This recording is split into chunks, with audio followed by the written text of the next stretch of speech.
Hello everyone, welcome back to my channel. Today I'm going to prepare red lentil.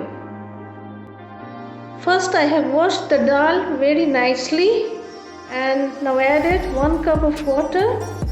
Turn on the rice cooker, adding some garlic cloves, salt and green chili.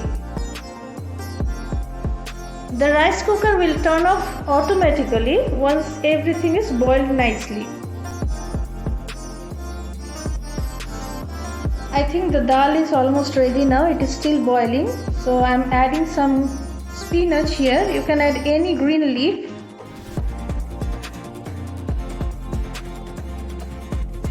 It's ready now. Just add 1 teaspoon mustard oil before serving. It is so yummy, so delicious.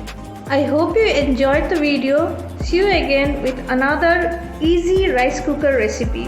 Bye bye.